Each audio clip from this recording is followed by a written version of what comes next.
오늘은 제가 마음챙김을 통해 어떻게 제 삶에서 하고 싶은 일을 찾아냈는지, 그리고 그 과정에서 어떤 깨달음을 얻었는지 여러분과 나누고 싶어요. 내가 진짜로 뭘 하고 싶은 걸까? 라는 질문 여러분도 한 번쯤 해보셨죠? 저는 사회초년생 시절 이 질문에 답을 찾지 못하고 방황했어요. 대학 졸업 후 앞이 깜깜했고 뭔가를 해야 한다는 압박감만 커졌죠. 그러다 우연히 마음챙김을 만나면서 제 인생의 나침반을 찾았어요. 이 이야기가 여러분에게도 삶의 방향을 고민하는데 작은 불씨가 되길 바라요. 제가 마음챙김을 시작한 첫 번째 계기는 삶에서 길을 잃었다고 느꼈기 때문이에요. 대학 시절엔 모든 게 분명했어요. 강의를 듣고 과제를 하고 시험을 치르고 졸업하면 뭔가 좋은 길이 열릴 거라고 믿었죠. 근데 졸업이 다가오면서 불안이 밀려왔어요. 이제 뭘 해야 하지? 라는 질문이 머릿속을 떠나지 않았어요. 졸업 후 몇 년은 정말 떠돌이 같았어요. 카페 서빙, 사무실 비서, 배달 아르바이트까지 여기저기서 작은 일을 전전했어요. 부모님께 물려받은 돈으로 간신히 버텼지만 그 돈도 점점 줄어들었죠. 뭔가 제대로 된 일을 찾아야 했지만 어디서부터 시작해야 할지 감이 안 잡혔어요. 그러다 우연히 집 청소 일을 시작했어요. 돈도 괜찮고 시간도 자유로웠지만 저는 그 일을 정말 싫어했어요. 내가 대학까지 나와서 이걸 해야 하나? 라는 생각에 자존감이 바닥을 쳤죠. 그 시절 저는 화가 많았어요. 세상에, 나 자신에, 심지어 청소기에도 화가 났어요. 먼지를 털어내다 손이 더러워지면 내 인생이 왜 이래? 하면서 짜증을 냈죠. 그러다 한 친구가 저에게 말했어요. 지금 내 상황이 오히려 기회야. 마음챙김을 해보면 어떨까? 저는 그게 뭔지도 몰랐지만 뭔가 달라질지도 모른다는 희망에 귀가 솔깃했어요.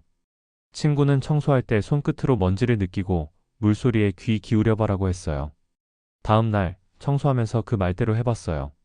스펀지가 바닥을 문지르는 감각, 물이 흐르는 소리, 비누 냄새에 집중했죠. 처음엔 어색했지만 그 단순한 순간이 제 마음을 바꿨어요. 방황하던 제가 처음으로 지금을 느꼈어요. 그때 깨달았어요. 혼란 속에서도 뭔가를 느낄 수 있다면 길을 잃은 게 아니라는 걸요. 여러분도 방황 중이라면 지금 하는 일에서 작은 감각을 느껴보세요. 그게 첫걸음이 될 거예요. 두 번째 이유는 마음챙김이 저를 지금 이 순간에 머물게 해줬기 때문이에요. 저는 늘 과거를 후회하거나 미래를 걱정했어요. 그때 다른 전공을 했으면 어땠을까? 10년 뒤에 나는 뭐가 돼 있을까? 이런 생각들이 머릿속을 끝없이 맴돌았죠. 근데 마음챙김을 시작하면서 깨달았어요. 그 생각들은 지금의 저를 전혀 도와주지 않는다는 것을. 청소할 때 손끝으로 물때를 문지르는 느낌에 집중하면서 처음엔 어색했지만 점점 마음이 가라앉았어요. 과거도 미래도 아닌 바로 지금 이 순간에 머무니까 불안이 줄어들더라고요. 그러다 어느 날 청소를 마치고 햇살이 비치는 창가를 보는데 문득 떠올랐어요. 나는 사람들을 돕고 싶어. 그동안 너무 바빠서, 아니 너무 생각이 많아서 내 마음이 원하는 걸 못 들었어요. 마음챙김은 저를 멈추게 하고 내면의 목소리를 듣게 해줬어요. 청소라는 단순한 일을 하면서도 저는 제 안에서 자라나는 꿈을 발견했어요. 불교 명상에서 지금 이 순간만이 진실이다라는 말이 있잖아요. 그 말이 제게 와닿았어요. 미래를 걱정하며 시간을 보내는 대신 지금을 느끼니까 제 진짜 욕망이 떠오르더라고요. 여러분도 지금 잠깐 멈춰서 숨을 느껴보세요. 숨이 들어오고 나가는 그 순간 여러분의 마음이 속삭이는 걸 들을 수 있을 거예요. 세 번째 이유는 마음챙김이 감정을 내려놓게 해줘서 명확함을 찾을 수 있었기 때문이에요.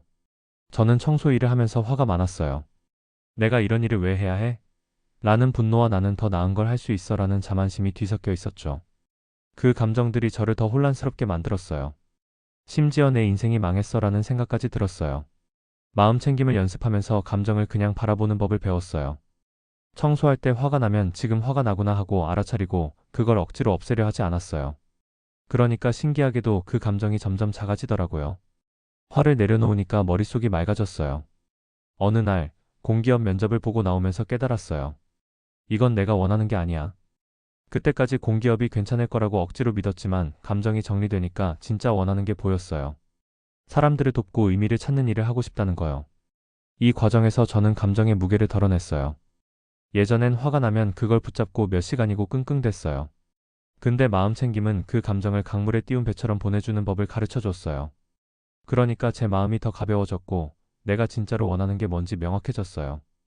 여러분도 감정에 휘둘리고 있다면 잠깐 멈춰서 그 감정을 느껴보세요. 내려놓는 순간 길이 보일 거예요. 네 번째 이유는 마음챙김이 단순한 일 속에서 의미를 찾게 해줬기 때문이에요. 청소 일을 시작했을 땐 정말 싫었어요. 이건 내 수준에 맞지 않아라는 생각만 했죠. 손이 더러워지고 땀이 나는 게 싫었고 내가 이런 걸 왜 해? 라는 불만이 가득했어요. 근데 마음챙김을 하면서 그 일이 달라 보이기 시작했어요.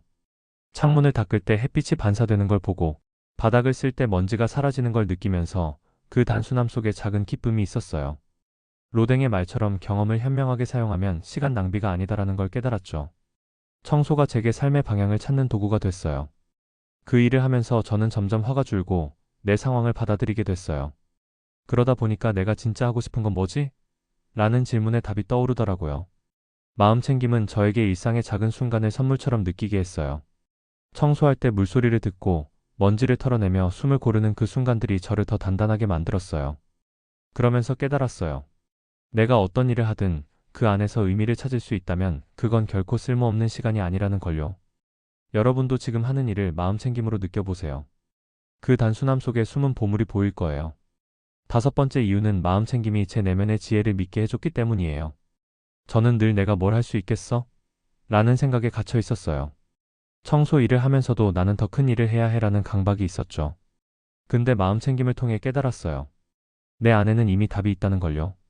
청소를 하며 마음을 가라앉히니까 제가 사람들을 돕고 싶어 한다는 마음이 분명해졌어요. 예전엔 내가 뭘 할 자격이 있나?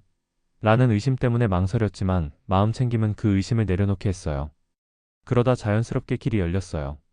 저는 특수교육 교사가 되는 공부를 시작했고 그 뒤로 사람들을 돕는 일을 하게 됐어요.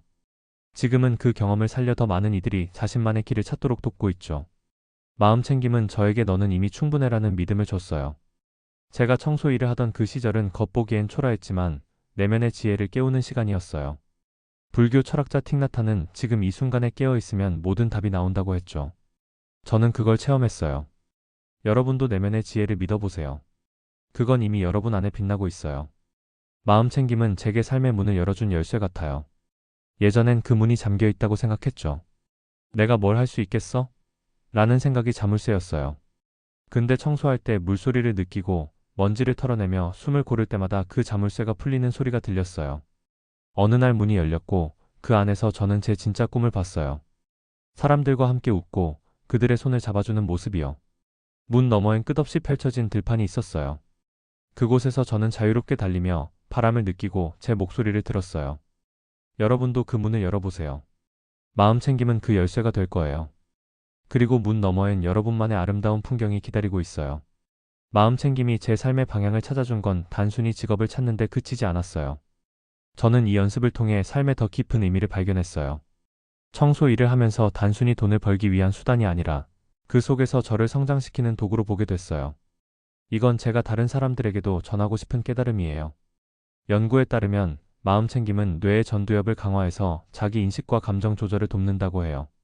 저는 이걸 몸으로 느꼈어요. 청소할 때 집중하면서 제 감정이 정리되고 내가 진짜 원하는 게 뭔지 명확해졌어요. 이건 단순히 뇌과학 이야기가 아니에요. 제 삶이 증거예요. 또 하나, 마음챙김은 저를 사람들과 더 깊이 연결해줬어요. 예전엔 혼자 고민하며 고립됐지만 지금은 주변 사람들의 작은 행동에도 감사함을 느껴요. 청소 일을 끝내고 고객이 고마워요라고 할 때 그 말의 따뜻함을 진짜로 느낄 수 있었어요. 이런 연결감이 저를 더 큰 목적으로 이끌었어요. 여러분도 마음챙김으로 이런 연결을 느껴보세요. 그 속에서 삶의 방향이 더 선명해질 거예요. 마음챙김은 거창한 게 아니에요. 제가 청소로 시작했듯이 여러분도 일상 어디서든 할 수 있어요. 아침에 이를 닦을 때 칫솔의 움직임을 느껴보세요. 밥을 먹을 때 음식의 맛과 향을 음미해보세요. 심지어 설거지를 할 때 물의 온도와 비누 거품을 느껴보는 것만으로도 충분해요. 저는 요즘도 하루 5분씩 숨을 느끼는 시간을 가져요. 눈을 감고 숨이 들어오고 나가는 걸 느끼면서 지금 내가 뭘 원하지? 라고 물어요. 그 작은 연습이 저를 더 깊이 알아가게 해줬어요. 여러분도 이렇게 시작해보세요. 작은 순간들이 모여 큰 길을 열어줄 거예요. 마음챙김은 제 삶의 방향을 찾아줬어요. 방황 속에서 길을 보여주고 지금 이 순간에 머물며 깨달음을 줬죠. 감정을 내려놓고 명확함을 찾게 했고 단순한 일 속에서 의미를 발견하게 했어요. 무엇보다 제 내면의 지혜를 믿게 해줬죠. 여러분도 지금 삶에서 길을 찾고 싶다면 마음챙김을 시작해보세요. 숨을 느끼는 작은 순간부터 여러분의 꿈이 보일 거예요. 마음챙김은 단순한 연습이 아니에요. 우리를 진짜 나로 이끄는 길잡이예요. 여러분도 그 여정을 시작해보세요.